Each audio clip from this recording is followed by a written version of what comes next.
Right, well, first of all, thank you for having me. So I'm a psychologist. I've never before spoken to a group of architecture students and professionals, so this is a bit of a steep learning curve and a bit of a kind of dip into the unknown for me. But so a little bit of background on me. So until about a few months ago, I was Pro Vice Chancellor. I had my dream job, and I was kind of quite happy with that, but also very, very concerned about the climate crisis, which was unfolding rapidly and dramatically before our eyes. And I decided that my efforts probably be best placed to become more of an activist. So I got involved in Scientists' Warning and Extinction Rebellion, and much to my boss's shock and horror, I quit my job and gave them a month's notice and said bye. Okay, so I came to the debate on climate breakdown somewhat late in the day, trying to figure out, well, as a psychologist, what could I contribute? Because, most of the participants had been climate scientists, geoengineers and people like that. But I came to very quickly appreciate that the heart of the issue is, in fact, a disconnect between humanity and nature. And I see this disconnect as a kind of asymmetrical thing, in that we, humans, have kind of forgotten who we are. And this is a quote I picked up from Rowan Williams, who led a meditation for Extinction Rebellion back in April. I think humanity has essentially forgotten who we are. We somehow see ourselves as removed from the natural world. But it's asymmetrical because nature doesn't respect who we are. It doesn't respect the status that we have. It doesn't respect how much money we have. Any of those things, because we are actually part of the living system. So put differently, then, I think we need to recognise that we are a part of it all, as opposed to being apart from it all, and we're certainly not immune to the laws of nature. But I've mused for many months over how we managed to get ourselves into what is effectively a gigantic mess, with CO2 emissions rising with no concerted or no proportionate responses from governments globally and nationally. We're starting to see governments and councils and educational institutions declaring a climate emergency, but there's no consistency in terms of what that declaration actually means. And there are varying commitments from institutions in terms of what they're actually prepared to do. But for me, the bottom line is that I'm seeing very little signs and evidence that institutions are doing what they need to do, and certainly not doing it at the pace they need to do it at. And they're being hamstrung by systemic issues, specifically the kind of economic system that we've somehow conjured up. So we have an economic system that values efficiency rather than climate safety. Which I find somewhat ironic, because as an economic system, it's horrendously inefficient. I spend a lot of time talking to economists, which is a very interesting thing, and to engineers, to try to understand their sort of take on the economy and why it is that we've made ourselves slaves to a financial system that is in fact destroying life on Earth, which potentially could include us. I'm not catastrophizing there. So I thought, well, maybe psychology has something to say about this after all. For me, a big question is how do we effect what needs to be a massive, great transition, and that is effectively the challenge we face.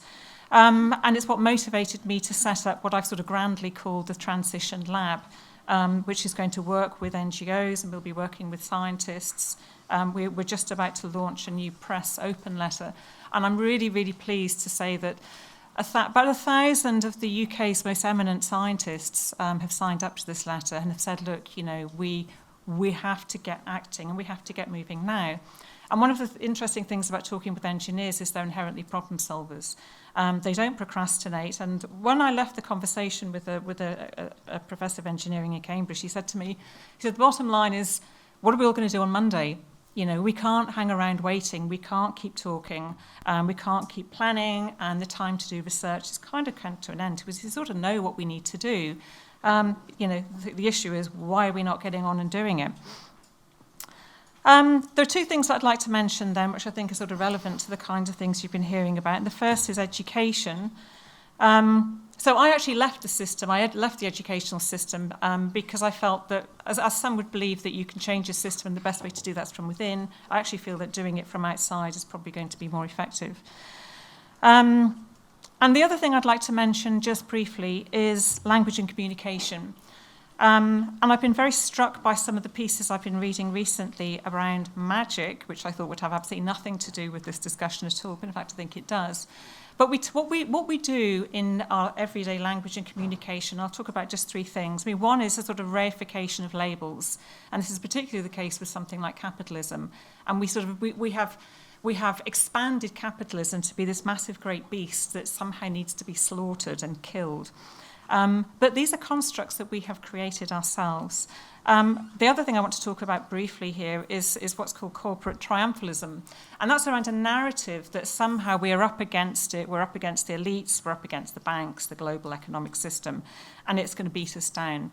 And I think what we need to think about is an alternative narrative which has a different kind of ending. You know, a narrative where we're actually looking at an economic system which is crumbling, it's falling apart. And I think the challenge for us is, well, how are we going to reimagine what our futures might be? And this is something that George Monbiot's talked about at some length.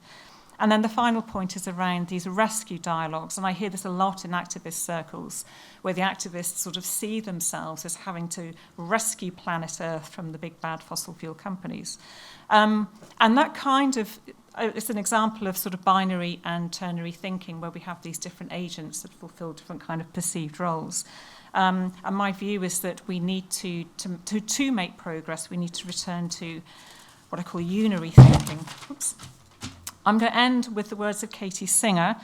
We can't be part of the solution unless and until we become aware that we are part of the problem. Okay. I'm Tim Waterman. I'm part of the new program in landscape architecture at the Bartlett School of Architecture, just up the street, which I think is very exciting and particularly well timed, given that every institution's center is going to have to shift, every institution's assumptions are going to have to shift, and that landscape architecture actually does that, I hope, quite effectively at the Bartlett. And indeed, I think it's Blanche is here as well, and it's a good time for both of us to announce that the students at the Bartlett School of Architecture have appealed to the school to declare climate emergency, and that's just happened officially today. What I think is particularly good about the way that the Bartlett has done this, and that the students and staff have encouraged it to do, is to think not about promoting the school in this instance, but actually really talking about collaboration, cooperation, reaching outside and reaching across disciplinary and professional boundaries, or in fact even kind of dissolving those boundaries so that we can really get things done. So there may, we hope, be a post-disciplinary future ahead for the Bartlett School of Architecture. So knowledge and architecture, oftentimes those appear in our heads with a capitalization in front of them. Architecture with a capital A, knowledge with a capital A.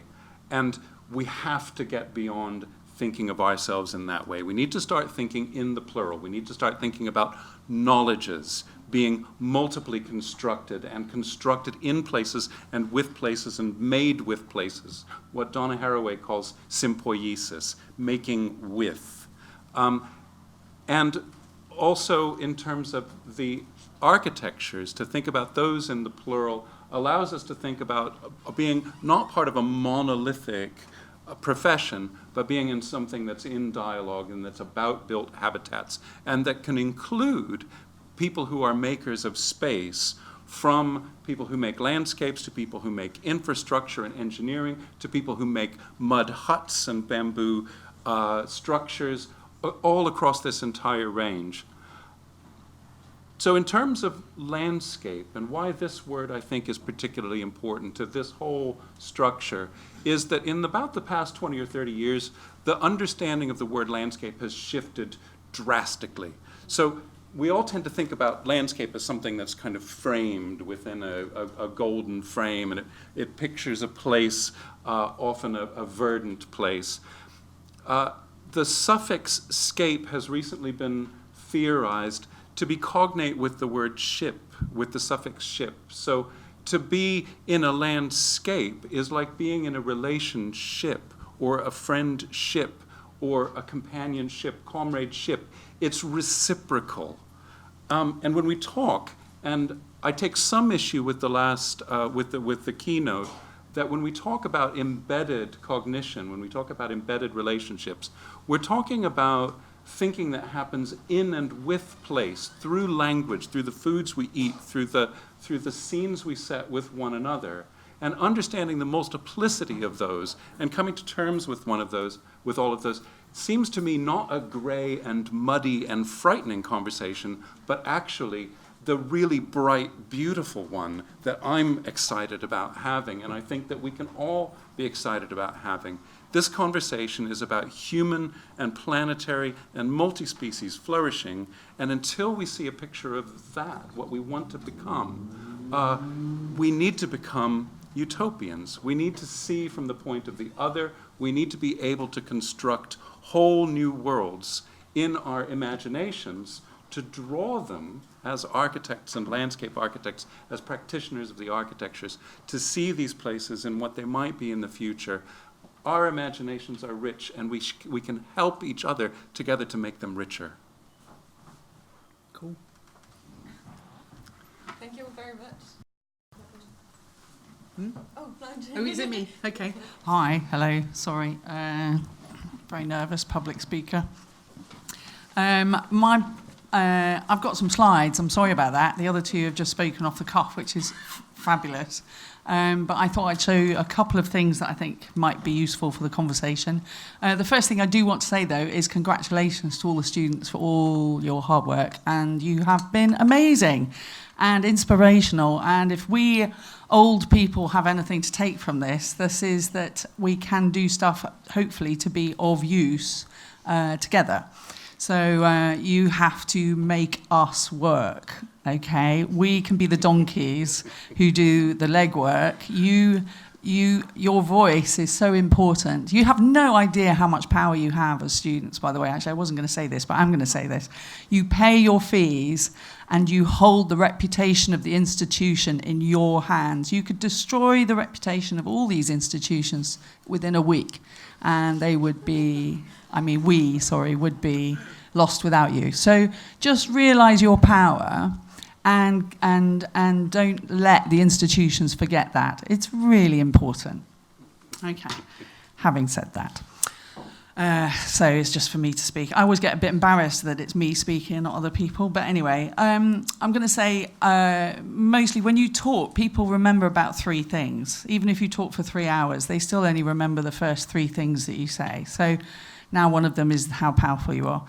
But I wanted to say these things which I think are important to this conversation. One is that we can develop our social consciousness. And very often I think I've heard in this conversation about architecture, and this is certainly not about architecture actually. This is about how we think and how we live together and how we relate. That, it's not our problem. We're given a job by clients, we're told what to do, or by our tutor and told what to do. So developing a social consciousness and a conscience, I don't mean in terms of blame or judgmentalism, I just mean awareness of how most people live and work in the world and our impact. We are the 1% in this room. We are the most privileged. I know some of you struggle financially, very much so. I have done, but we're still the 1%. And so our consciousness, it's important to be aware of our power also in that sense too, right?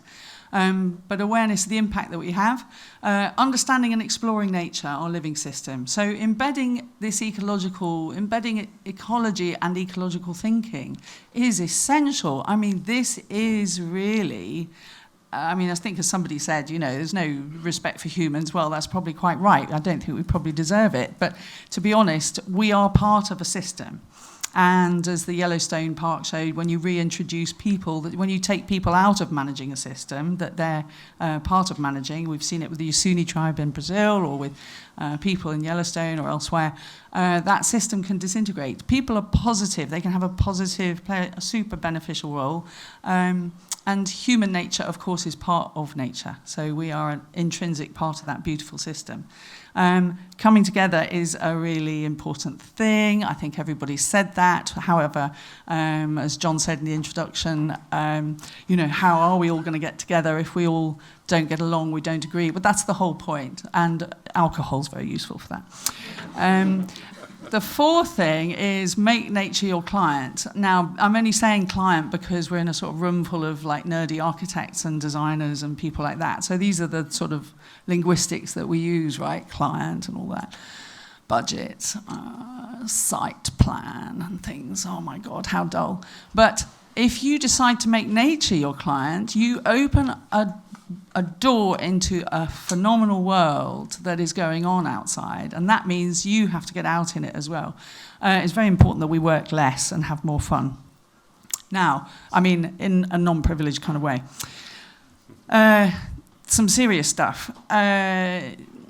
The president of the US said in his election campaign in 2016 that terrorism is not the greatest threat to humanity, environmentalists are. And unfortunately, we've seen over the last 20 years more people murdered who are environmentalist protectors, earth protectors, defenders of land, than almost any other walk of life. Half the number of the US forces that were killed in Iraq and Afghanistan over the last 20 years, that's the number of environmentalists and earth protectors who've been murdered. There is a real battle. It's not with each other, it's with ideologies and thinking. How we think is so important. And over here in this nice temperate climate of the UK, we're a long way from the majority world where most natural resources are being mined and extracted at a rate that we cannot conceive of. So this is Michelle, I've forgotten her, Campos, whose father and grandfather were murdered, and also her teacher in September 2015 for opposing mining in the Philippines. And this is happening all over the world. This is, you may have come across her, I don't know, Berta Cáceres, who also was murdered, who was opposing a hydroelectric dam, and so on. So these are the people who are working to defend nature and ecology. These are not theoretical concepts. I enjoy theorizing and philosophizing as much as the next person of an evening. But there's a very real situation, which is that architecture, the built environment, is extracting and responsible for 40% plus of global CO2 emissions. That means we have an enormous opportunity to do good. If our impact at the moment is so terrifyingly bad, we have an amazing opportunity to do something really positive. But the extractive industries, we are intimately in bed with them. As the built environment uses so many of those natural resources, mining and extraction, logging and so on. However, we have a natural system. It manages our weather, our climate, our food chain, most of all our living systems, and most of our food, our social processes and cultural processes are related to it. The European Union's strategy for climate change adaptation is to bring plants, soil and nature into cities. We can do that. It can be our job. So using an ecosystem services approach, I know this isn't very philosophical, it's very practical, but there are practical things we can do. Nature-based solutions. Nature isn't always green, nature isn't always pretty in an aesthetic sense. We have to change what we think of as beautiful. The way that we've looked in the past in terms of beauty has been hardly ever performance related, and we now have a performance issue. It's the physics that we're confronting. This is a sea slug. It's powered by solar energy. There's a lot in nature that architects could do well to have fun exploring and finding out about. It's really interesting. And we're such a monoculture architects. We hardly ever get out of the studio. Something I want to say, well done for the AED process. Get together and socialize. You cannot activate unless you collect together.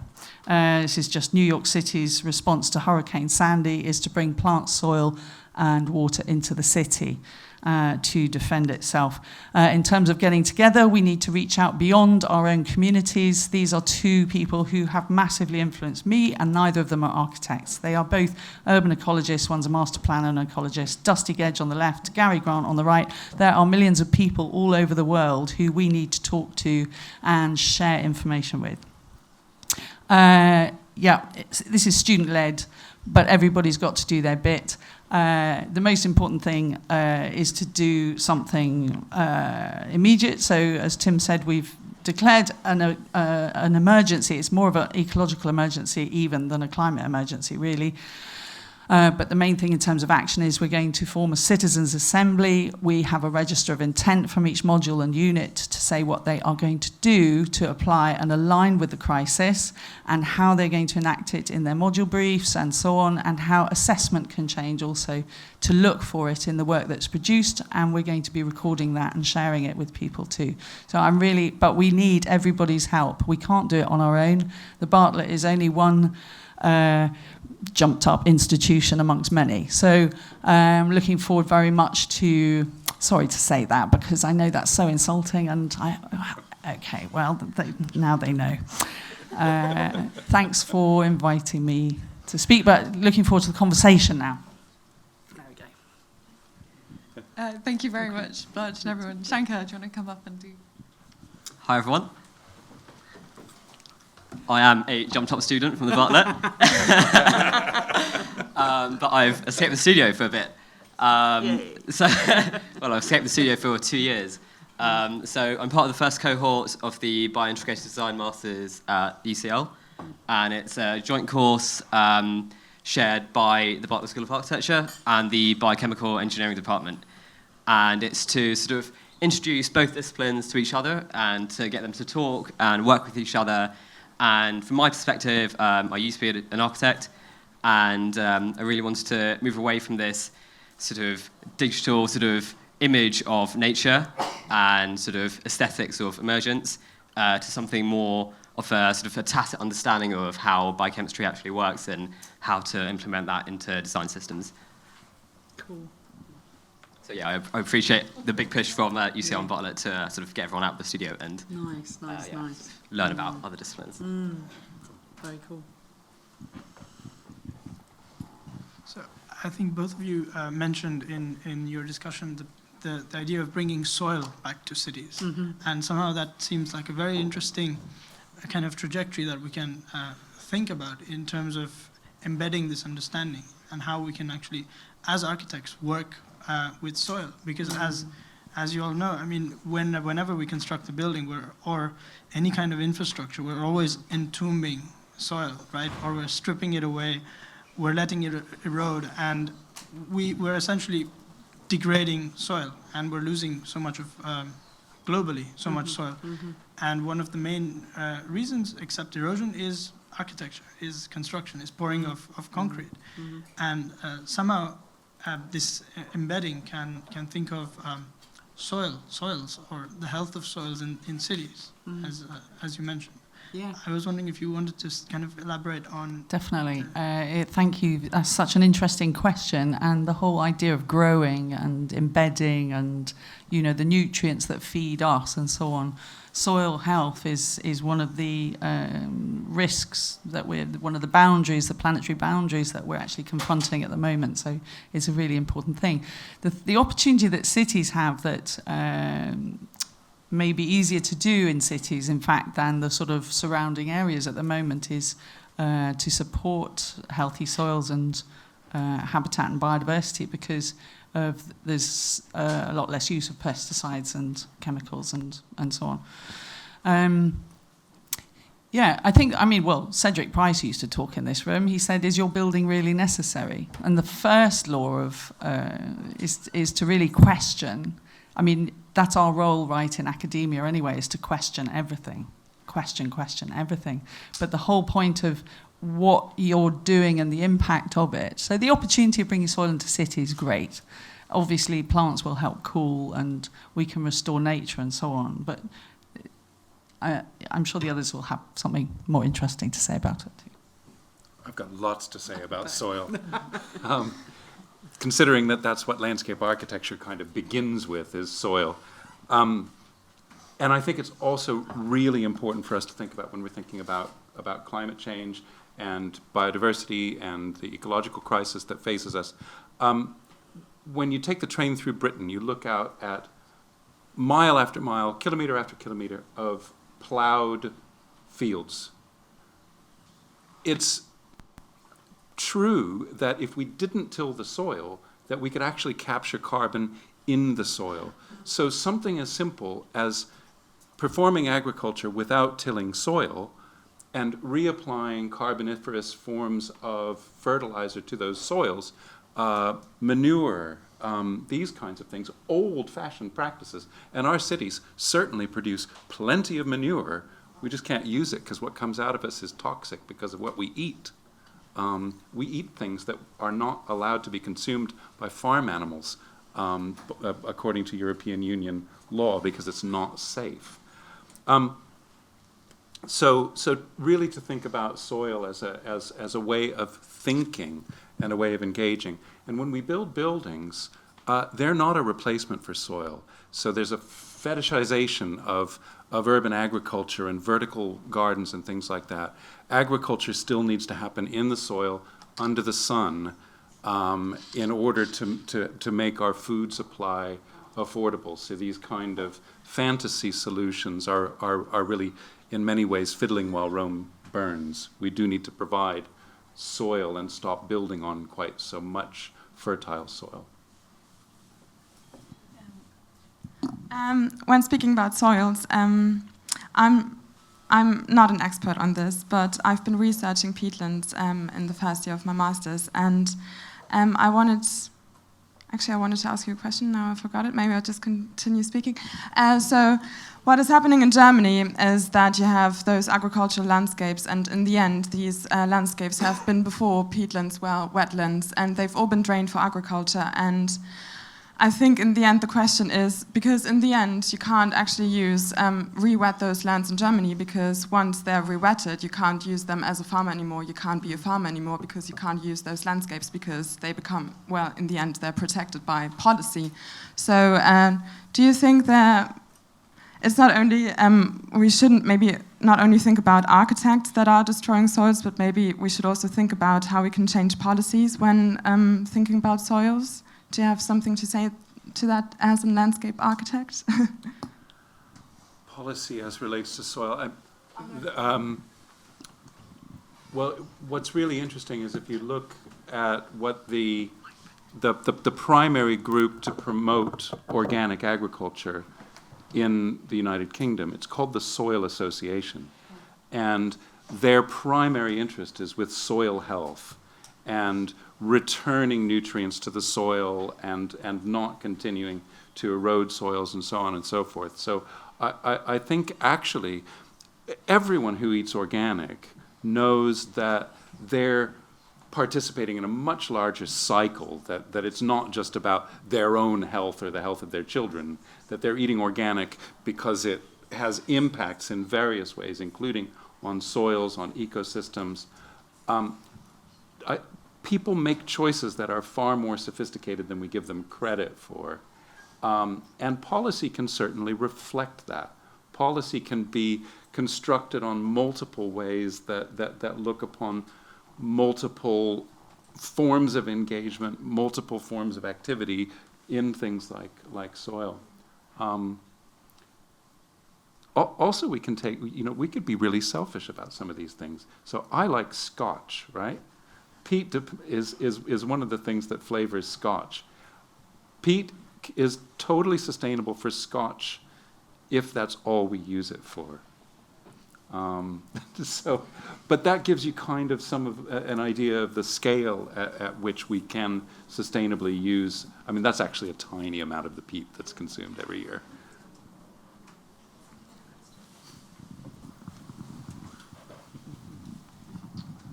Hi, my name is Finn. I'm a third-year student here at the AA. I want to start by saying thank you. All three of you spoke with a great sense of urgency and clarity on the issue, which is really refreshing to hear. You mentioned declaring an emergency at the Bartlett just today, which is great. And then you spoke about the sort of students' assembly. I wonder if you could speak more about that process, what that looks like, how students participate and sort of can help mandate change within the institution. I think this relates to the system change, not climate change thing, right? So changing systems is a whole process, and it's actually quite difficult to start, but once it's off and running, it's got its own momentum. So deciding to change is the first thing. Humans are really bad at deciding to change, but we're really good at adapting and being creative in a change process. And also once the changes have been made, they become embedded quite quickly and they stay. So it's quite important that that short period of time of change process is an enormous opportunity, but it's really precious. So, sorry, this is a sort of roundabout way of saying there isn't a structure or a process for that yet. It's a new thing. And I know citizens' assemblies are being set up and have been set up around the world, around the country and so on. But I think this is all a new process. And to presume that there's an existing system, I think this goes back to what Alison was saying actually about fighting monolithic structures that are largely in our head, as like Kafka's The Castle. You know, we invent these systems and we make them as well. So there is no castle, there is no citadel to fight. It's all about doing things together.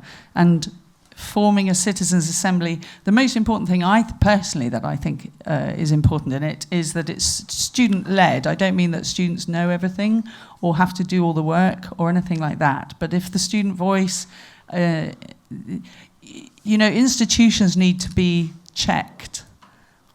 There needs to be oversight. There needs to be independent scrutiny, and the students are the best people to do that. We have to listen to you. When you fill in your student feedback forms, those turn up in meetings and we discuss what you say. It's really important that you use your voice, and I think the Citizens' Assembly at the Bartlett hopefully can reinforce that ownership of the conversation and view us as their supportive staff, and I mean all staff, not just teaching staff, operations staff, people who do the cleaning, people who serve, people who maintain the photocopies, whatever. So a Citizens' Assembly is usually a representative body drawn from across all the walks of life that it's related to, and there's an opportunity to reach out also to other institutions to help with that oversight process too. In general, this is about opening up and working less and doing more. The other thing I really wanted to say as well, by the way, is that productivity is not learning. This is what I mean about getting out of the studio and having fun, is you've got a subconscious that can only work when you're not working, and it is your support system. So if you work and work and work being productive, you're not having fun for a start, and you're not learning. And the learning process is reflection. And you do that when you're not working.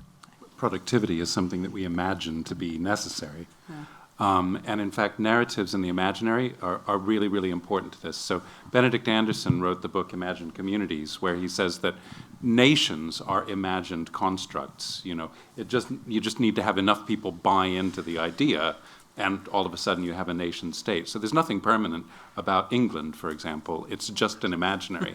So if we can come together to construct the new imaginaries, maybe new ideas that include more than just people, then that's really important. And I think we're not saying at the Bartlett we need to get rid of plastic cups. We need to get rid of, that's not system change.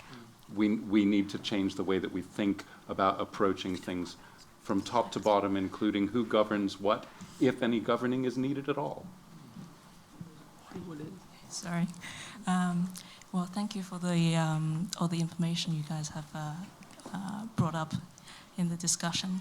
But I'm really fascinated on how actually language have kind of shaped our culture and created this capitalism system. And it's very interesting that you guys brought up nature as a client. as a client, that after we leave the education system, that we make it part of our everyday work. But how exactly can it be a client when it doesn't pay? Where your actual client doesn't see it as a client, and often that it sees it more of an enemy than client. I'm just wondering, for all three of you, what's your suggestion or opinion or solution even for this? Shall I just go quickly on that and then I'll hand only because it's my fault for bringing it up. But, the point is it does pay. And it pays in innumerable ways. And the main one, of course, is it's our life support system. It's our natural health service. Everything comes from nature and biodiversity is life. So the second thing is, how come we don't know what nature does for us? And how come our conventional clients aren't aware of it? And this, I personally think, goes back to there's a separation definitely between people and nature, or has been, but I don't think it's actually true for all people. I think architecture lost its way when it decided that nature was outside the city and buildings and people were inside the city, and ever since then we've had a problem. There's other things to do with land use and values of land and stuff like that, but to explain to a client the value of nature to their development is something that has to be policy driven, because developers won't necessarily make that decision on their own, and there is new policy that comes in for that. But educating ourselves and explaining why it's a good thing to do in terms of value, not financial necessarily. Yes, it hasn't been on Excel spreadsheets for projects, but it is to a certain extent now. There is more understanding of the value of nature to a development, if that's what you're talking about. But in terms of, this is why cities and city planning is so important. And in fact, the insurance industry has been looking at this for a long time because it's sick of paying out for climate impacts. So Munich Re has a huge climate research centre, and Professor Peter Herper, who's the head of it, has been developing all kinds of ways of supporting cities through insurance to implement green infrastructure, nature-based solutions to reduce climate risk and climate impact, because they can't afford to pay out for it either, the insurance companies.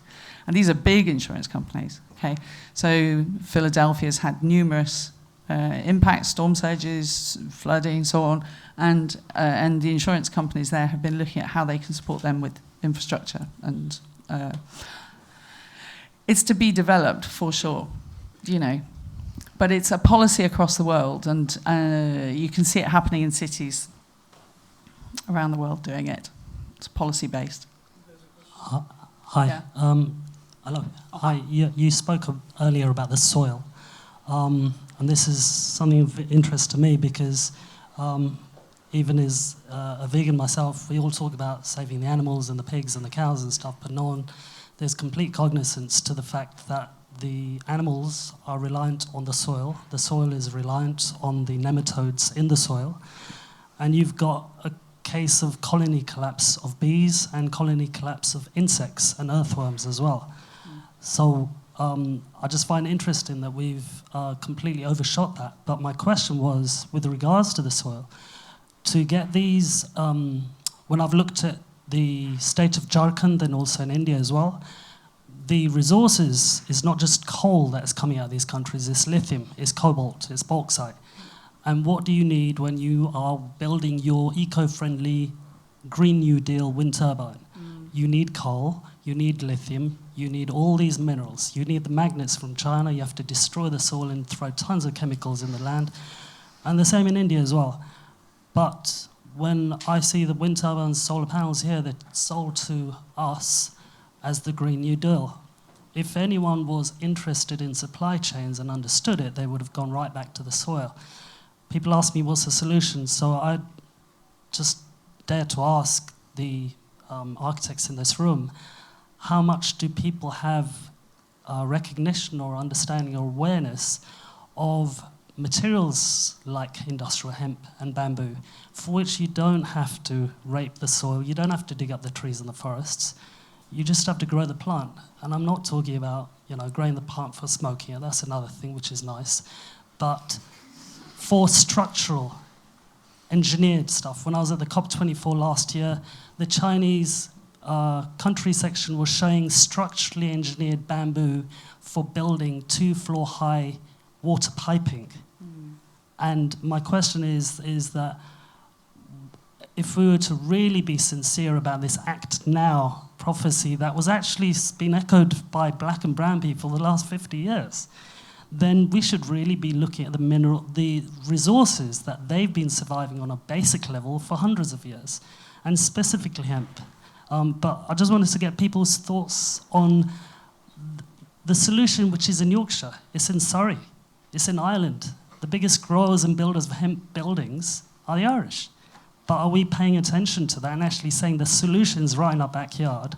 And how can we actually engineer the solution, a natural organic solution, right now, instead of actually misappropriating land and taking land rights from the people in the global south? Thank you. The main thing I would say to that is that we can't throw anything out. We can't throw any idea out that techno-optimism tells us that we can engineer a whole new future out of new materials. But then there's also this kind of atavistic sense that we need to go back to living in mud huts. And I think neither one of them is an absolute thing. That we need to value the history of architecture and to understand that humans have built habitat for themselves in harmony with the forces in the planet around them, and that practices such as pastoralism, which involve animals, create settings that are biodiverse. So maybe we don't, even saying that the only future is a vegan one might be a flawed and oversimplifying message. George Monbiot telling us we need to rewild things, again, might be an oversimplifying message and might be a ridiculously puristic way of looking at our human engagement with landships. Hemp's great. It's a really good building material. And there's lots grown in France. And most of the hemp that's used here is imported from France as well, actually. And it supports a lot of livelihoods, so you get co-related economic benefits, which is cool. It's case-by-case basis, I guess. In terms of our impact, sort of colonial and post-colonial impact on other countries, it's horrendous. And we know about blood diamonds, but we don't think about blood copper, blood tin, and so on. So we do need to think about what we use and how we use it, for sure. First thing is to reduce energy demand, and we can do that. We have to reduce our energy demand before looking at new industries to supply lots of energy, sort of thing. But maybe it'll happen automatically. Leading on from what you just said, something that really shocks me is the new sewer that is being built does not separate fresh water from foul. This was considered in the early days, and I was involved in the early consultations. It's too expensive. Mm-hmm. And the fact that the whole planning system and planning offices have neither architectural, let alone ecological training, is a very, very fundamental problem. And obviously living in a city, it's not even a question of materials of individual buildings. You have issues of infrastructure, which are complex, Discuss. Well, that's it's quite a quick way of dealing with it. I don't want to close conversations down by saying, I'm a very sort of simplistic-y sort of person, really, I suppose. But that's a lot of money for construction companies and engineering. And it's going to cost, it was predicted to cost 4.2 billion in 2012. It's going to be well over 8, 10, 12 billion. If it ever finishes, it probably will. That could have provided the whole of Greater London with the green infrastructure required to take the stormwater out of the sewerage system. So the fact we've got combined sewage and water systems is very dull for most people to think about. But actually, it's, if you can't deal with your own shit, you've got no business trying to tell other people what to do. And we don't deal with our shit very well. That's really what what I meant. But we also have to take on that whole cycle. I'm not looking after my own shit, Rabina. Sorry. I mean, you know, but there are large-scale composting processes. We could go over to methane with sewerage and so on. There's a lot of other things that we can do. Yeah, and all the green infrastructure could have created hundreds of jobs for landscape architects and opportunities for landscape architectural educators and horticultural tradespeople and so on and so forth. So I've got a question I want to ask Alison. Would you mind if I sort of take that prerogative, which is about language and also academic action, because this is your area of expertise and it's so great that you're here. It's one of your areas of expertise. It'd be great if you could just say a bit more about that. What's needed by academic institutions? Yeah, okay, thanks. So just sort of going back to that earlier question about, you know, what you guys can actually do. I guess reflecting on my own experiences, and that's in a position of, you know, quite a lot of power in a university where I sort of had carte blanche to do what I wanted with the curriculum. And I felt that actually that anything I was doing in that sense would just be shuffling the deck chairs around on the Titanic. It wasn't actually going to get to the crux of the problem, which is that essentially what we are doing with education is preparing people to go out and to boost the economy. So you are in service of the economy, which is in a sense a real problem. So I'm very loath to suggest anything that would be a kind of reformist approach when I think we need something much more radical. But I think, as Blanche said earlier, you guys have immense power. And so what you can actually do is use your own voices to shape things like the kinds of measures that universities are using. So, you know, I drove myself mad just thinking about KPIs and measures of success and all of these things, all of which is essentially hooked into the economy and in universities making enough money. And we need to think differently about what kinds of measures of success we want to think about. So, for example, you know, GDP needs to be booted out and replaced with something that's much more qualitative, I think. But I think for you, it's a case of talking about the kind of curriculum and the diet that you're being offered and asking, well, is that actually going to enable us to become planetary stewards? And so one of the takeaways I'd like you to take from what I've been saying is around this idea of planetary stewardship. And I think that's an umbrella theme that you could use to bridge all of the disciplines and actually look at planetary stewardship from a sort of a lens of a different discipline, and then kind of all think about how, you know, you all come together in that sense, and maybe sort of start a dialogue around that and try to think about, you know, measures of success in relation to how effectively you are going to be trained and equipped to be planetary stewards, for one thing. Does that sound okay? Yeah, that's really interesting. And the role of academics in that, what can they do? Academics are, in a sense, delivering curriculum where there are student numbers, and I think there needs to be a kind of discussion whereby academics take responsibility and use their voices to argue for a different kind of curriculum, because students coming in can only take what is on offer to them. They can't ask for a different kind of curriculum because they are being treated as customers. But I think it's down to the academics to say, you know, to talk about particular curriculum areas and to fight for curriculum areas that are going to be axed because they seem to be not profitable. And, you know, those are often some subjects in the arts and humanities and, you know, possibly some other kinds of subjects too, that are perceived to not contribute to the economy. And I think you, as academics, we have to raise our voices and actually resist that strongly and actually argue for different kinds of measures. And of course, then the argument then has to go back to the government because, you know, they are funding higher education. So I think there's a for me, a really interesting debate that should be had, which is what is education for?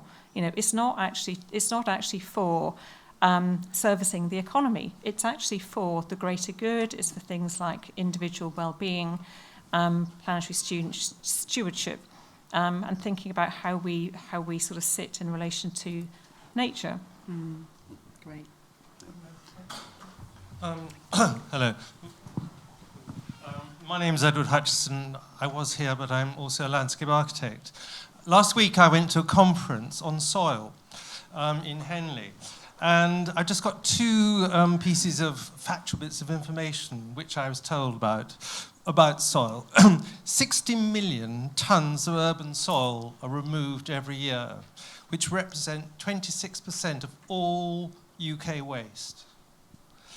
The other fact is that 2.9 million tonnes of soil, urban agricultural soil, is washed off the land into the rivers, which represents 25% of the EU contribution, agricultural contribution from the EU to the UK. So a quarter of it just goes straight into the water. And basically, the soil is actually essential for us to really start to understand it, because it's the basis of everything. One point to add to that, which is what we're trying to do thank you. What we're trying to do is to abolish in the kind of changes that we are trying to work with you to kind of make in our curriculums. What we want to do is we want to abolish sustainability.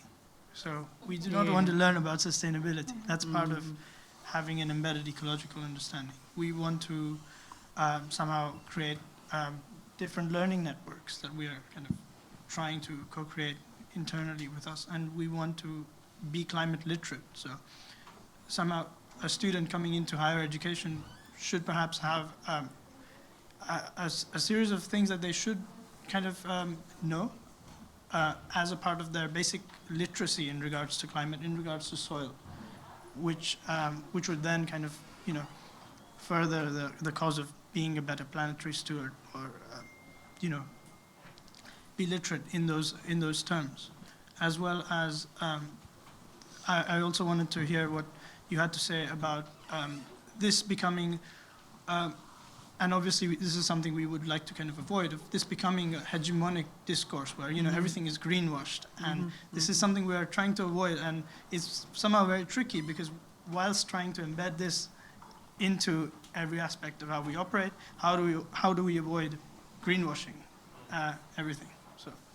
Yeah, great. The question of education, I'll just be super brief about this, but primer courses for everybody that starts in architecture or any other discipline about the state of the planet and the critical paths that we're on and the options and so on. The other thing about greenwashing is if it needs debate. There's no simple solution. Things need to be discussed on a case-by-case basis, and there are no blanket answers for most things. So that needs discussion and debate, and that's why it's so important to come together and decide what's best for each institution or for each course, and certainly for the planet and so on. Sustainability, resilience, and then the third one is regenerative design. So sustainability, don't do anything worse than what we're doing now is kind of basically what that says. Resilience says, can you take a blow?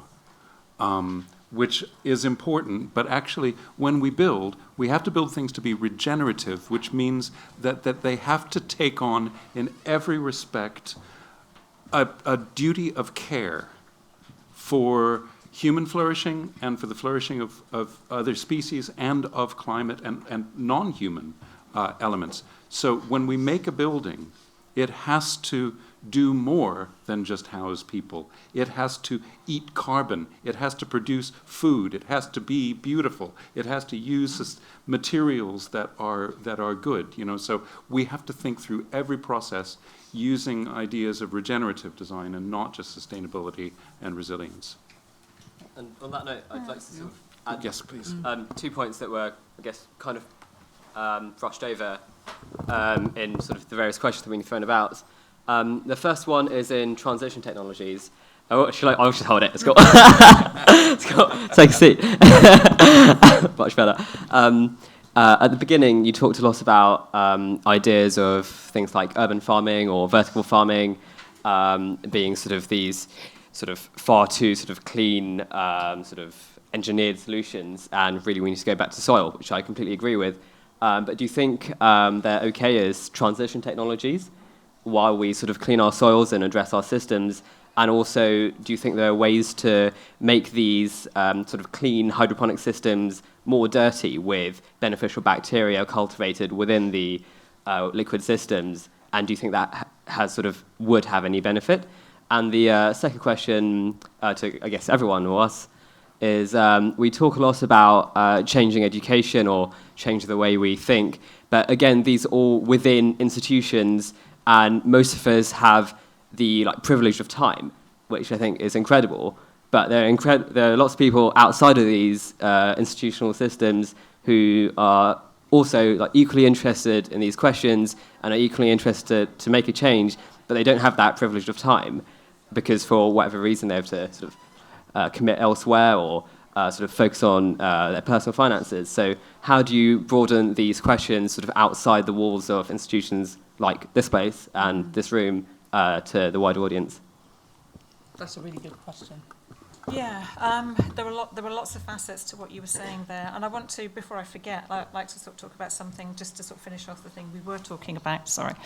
I've been talking to some researchers in Australia and people who are associated with Project Drawdown, which you may have heard about. And I think one of the things that's really struck me is around the lack of equilibrium and lack of a lever, if you like, which would actually enable us to work in a way and develop buildings or whatever, which are climate safe. So I think the sense of equilibrium is really important. And so what we have on the one hand is an economic system that is masquerading as being efficient in terms of enabling us to prosper and so forth. But there are no checks and balances there. And I think what's needed is some kind of mechanism that assures us that something is climate safe. So in terms of conversations that you might want to have, you might want to think, well, how are we actually going to do that? How are we actually going to factor in or develop a lever so that something can be climate safe? And one suggestion, which is an alternative to a carbon tax, is something that's called a global carbon reward. So I'm just going to put that one out there and leave that with you to sort of have a think about that. But it's a way of sort of achieving some kind of equilibrium. But in terms of what you can do outside of your immediate institutional boundaries and so forth, well, there's activism, which for some has been the kind of the last resort, because nothing else is really working. You can talk within systems, but you are always working within systems that currently exist, and that there's no. There isn't to say that there isn't an appetite to change, but the ways in which we can bring about change simply aren't there, and they're simply not available to us. I could give you a number of examples. I'll talk about just one very briefly. Again, I was talking with another engineer in Cambridge, and we were talking about the problems of the fashion industry, fast fashion, the amount of energy it uses, the amount of CO2 it produces. That's an absolute killer. And the solution he came up with was one whereby he suggested that instead of people buying their clothes and sort of, running up bills of an average £3,500 per individual under 26, quite mind-blowing stats, that they would actually borrow the clothing, and that they would kind of swap it and so forth, and this was seen as some kind of solution. But for me, there was no real solution being proposed in any of that, because what he and his team were not addressing was the initial root cause of that problem, which is, why are we consuming so much? We have to stop consuming. We have to stop consuming in terms of fast fashion, in terms of vehicles. We can't sort of appease our conscience and think that because we've got an electric vehicle, somehow we are doing good. Actually, we're not, because, we are mining all sorts of rare minerals and actually exacerbating the problem, potentially. So, sorry, I've forgotten where I was going with that one. I was off on a bit of a rant. I could pick up on... Yeah. We're quickly running out of time, so I guess Sorry. 3 or 4 points from the audience. Just shout them out if you don't have a mic. Hi, can I ask a quick question or just make a comment? My name's Ed Wall, another landscape architect. Apologies. A great comment, Alison. Should we consume less architecture? And should we close down architecture schools? Okay, very briefly, because I'm not the expert here. I say no. I mean, the culprit here is concrete. It's the processes that involved in developing concrete. It's the energy that's used, and it's the CO2 and so forth. But there's some really, really clever work being done by people like, for example, Paul Chatterton, who's been talking about how to save our cities. 50% of the world's population lives in cities. We have to reimagine cities. And so architects are not the problem. You guys need to be part of the solution, because around something like 40% of energy goes into buildings, and buildings are responsible for a huge percentage of CO2 emissions. Yeah. We have lots of schools that produce thinkers, and that's a good thing. What we actually do is the problem. So, discussion and debate should always be open. More education, less work. I have a question. Well, it follows on from your point. I'm a fellow Bartlett student as well, and I was inspired mainly in my first year through Blanche's talks that we had. Oh. And and I kind of became aware of the problem that the industry that I'm going into is that it's such a big problem in the bigger problem that is the climate emergency. And I think that you're talking a lot about institutional change, but me and probably most people here, we're quite young architects and new to the industry. So when we go into into some of the bigger firms, we're relatively insignificant in the whole design process.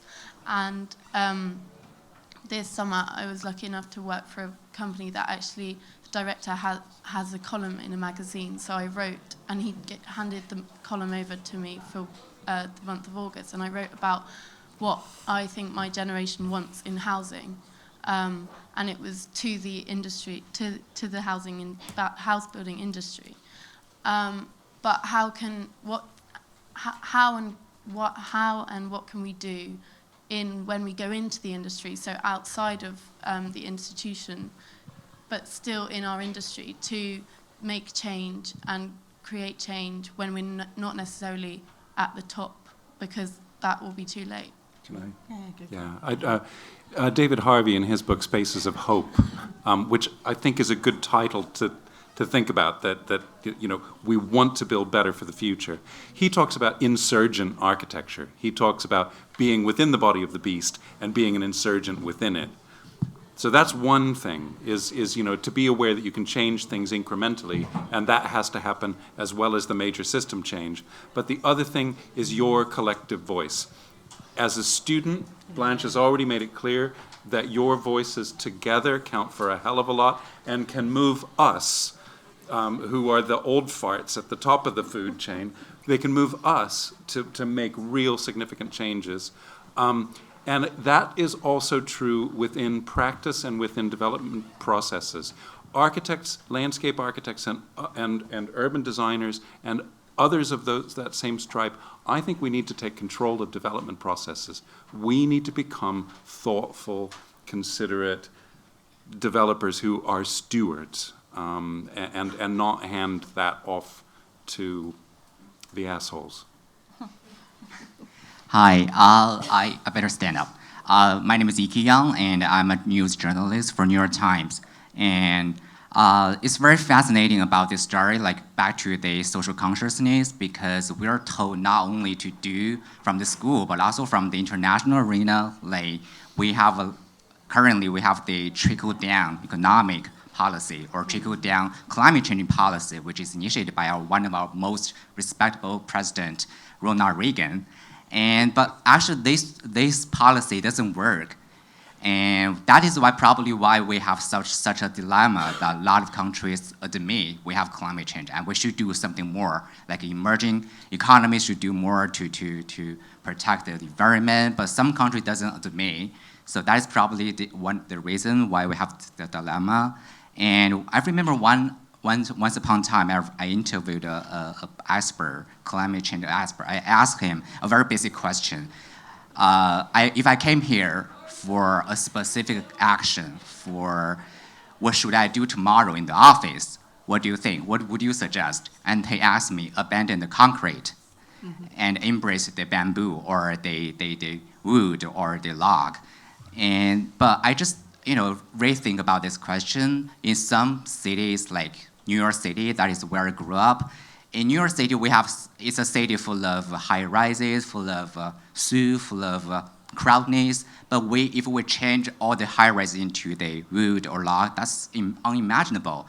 But we do have some successful cases, like in Japan. They have a lot of houses made of wood frames or the shrine or something. So this is like case by case, like what you said. So my final question is, like, the basic question again. If I came here for what I should do tomorrow in the office, what would you suggest? Is get together with other people in the office who feel like you. It's much easier to do things together than it is on your own. And you often feel like you're on your own, but there's always somebody else who feels like you. I actually work with a lot of the big companies like Shell and BP and large developers and so on. They're only made up of other people. And there are always people in those organizations too who feel like you and who want change to happen. It's a system that's evolved. It's not what we think, there's the monsters at the top doing stuff, we have to kill them and all that. We have to evolve through this, and we can do it together. And actually, things move quite fast when you get together. I mean, look what you've done. Look at this gorgeous collection of people coming together, and this is happening all over the world. Paul Hawken did a review actually about, I think 7 or 8 years ago, maybe a bit more, how many people are involved in environmental action around the world, and the number that he and his teams eventually assessed was about 2 billion people. So 1 in 3, and the Buddhists always say, it's all right, it's fine if not everyone's Buddhist, as long as a third of us are Buddhist. We're fine, and the world will be okay. 3.5% is a number being bandied around at the moment. If you've got 3.5% of people doing stuff for extinction activism to turn things around, that's okay as well. So don't feel small, but get together with other people, make a big fish together. And make new narratives. Now, because we live in an anti-utopian utopia at the moment. Margaret Thatcher, one of her campaign slogans was, "There is no alternative." They called her Tina, there is no alternative. There's no alternative to economic liberalism, is what she said. That's an anti-utopian statement. That says that we have to pragmatically live in a broken world. So what we need is genuine utopianism, new stories that create whole new worlds that arise from within collective narratives that can change that narrative. If we can break that apart, we can begin to win.